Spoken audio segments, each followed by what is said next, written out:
Day 3 of Blackout, and I gotta tell you, I didn't plan this out. I really didn't think this thing through, because this is killing me. Look at me, I'm ripping my hair out. My hair is on end. I just can't. I might just quit it. Just turn off the camera. No, just kidding. I'm doing great. Day 3 of Blackout, and I barely even miss anything. I don't even know that Facebook is gone. You know, the internet and whatnot. You look gorgeous, baby. Alright, I look gorgeous on Day 3 of Blackout. Now, if you haven't been keeping up to date with me, for shame, because this is awesome. This is awesomeness. So, been doing great. Obviously, hopefully you've been keeping track of me on rabbitnick.com and on Facebook /rabbitnick. It was very convenient that was available because, you know, that's my name. So be sure to stay online even though I'm disconnected and keep up with all my adventures. I'm just so excited. I'm so happy about this project because it is allowing me the time to do so many things that I love, so many things that I wasn't taking the time to do before. Obviously, I'm continuously upload videos and these little vlogs of, you know, my experience, and that was something I was always like, you know, I should really do that kind of thing because I want to be a filmmaker, and well, this is it. This is my documentary, and hopefully I'm in the frame, so hopefully I'm right here. If not, go down there to the little comments and be like, yo, you're a dill hole. You don't know anything about making movies. And by the way, this is the official sign language gesture for Facebook or for the internet, or perhaps playing the piano, or beating some dough, or tapping small kittens on the head. But they don't like that. Don't do that. A lot of exciting news. I'm getting a lot of cool feedback in the real world, which is over here, of people who say that I'm inspiring them, that they want to black out. They want to be blackouters. And they want to try and give up something that they feel is just too ever-present in their lives. Addiction is a really, you know, a harsh word, and I think people try and veer away from it. So take a look at your life. And if you feel you do certain things in your life too much, that you don't even know why you do them, like if you're on the internet and you know, you're just going to the same news sites, or you're going on Facebook religiously for no apparent reason and you're not getting anything out of it, really take a look and say, you know, if I stepped away from this, number one, can I step away from this? And if I did, you know, would there be any benefits? Would I actually get something out of life?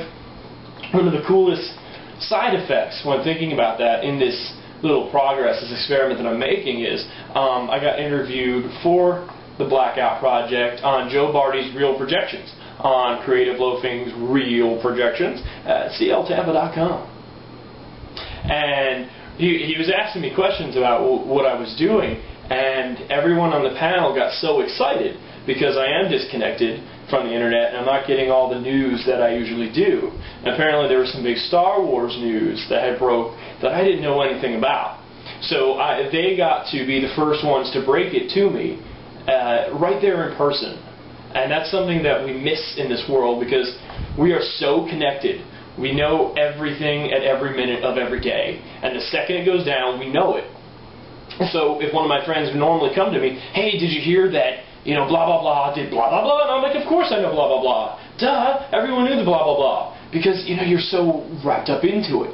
And there's no connection there. There's no reward. So here I did this one little step where I'm not keeping up to date with everything, and they got to share that with me in person. That was a real human connection. That was actual social happening right there. It was tangible, and that was really cool. So the second great benefit to doing this project that I just didn't see coming is I have people coming to me and telling me that I'm inspiring them, and that's totally new.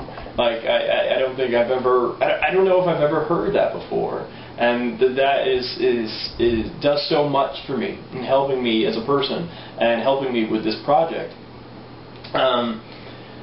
People like Stella, the gorgeous Stella, what up? She is going to be giving up meat for 7 days. And I just, that's so cool. That is admirable. I'm certainly not going to help her out with that because I would die without cow.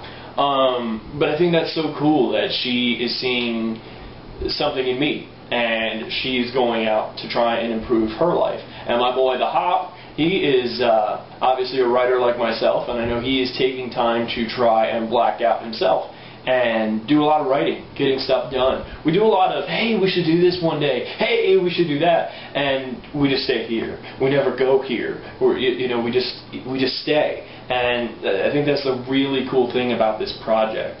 Real human connections. When we're on Facebook and we're commenting on just, the ludicrous stuff we do, it's cute, we have fun. In some way, maybe we're building some connections and improving our communications with each other, but I don't really think we are. What if, God forbid, it's only a small step up, but what if we text, hey, how's it going? Give me a second, I'm really bad typing. Do you want to hang out sometime? Obviously it's not much better than Facebook, but then you could take it a step further. I hate talking on the phone. I loathe the telephone. But you get to talk to somebody. You're forced to actually have this human interaction. I think we're so used to not talking that when we do, it's kind of awkward now. It's kind of forced. And that's not the way it should be. And at the main event, hey, let's go hang out. Let's go over here. Actually in person, actually doing something. Why don't we do that? Because I think we're addicted to the internet. I think we're addicted to being fed information. Why don't we make information? Let's do it together. So, again, I'm challenging you. If you want to be a blackouter, leave a comment down below. Obviously, this is the YouTube or the Rabbit Nick. Go down below and tell me what you want to give up. Tell me how you're going to do it. And maybe you could film it too. Just put something up. Tell us about your journey. Let's all do this together, because that's what it's all about. So, with all that in mind, I hope you have been keeping up, and I hope you've seen my first film, What Lays in Cockroach Bay. It's an epic 7-minute little short film. It's kind of horror comedy. The best way to describe it is what Hitchcock would do in 7 minutes with no budget, no talent, and on a kayak. Tell your friends. That's going to be the tagline at the poster, which you can buy at rabbitnick.com someday. It's my first thing I put together, and I really love it. And obviously I want to do more. This is my first documentary. This is it. I'm doing it right now. And I have a little side project that goes along with it, but I'm not going to reveal right now, but it's going to be awesome. So check it out. This is what I'm doing. Think of the things that you could be doing, and let's do it together. Not like that, though. That's kind of creepy. Kittens.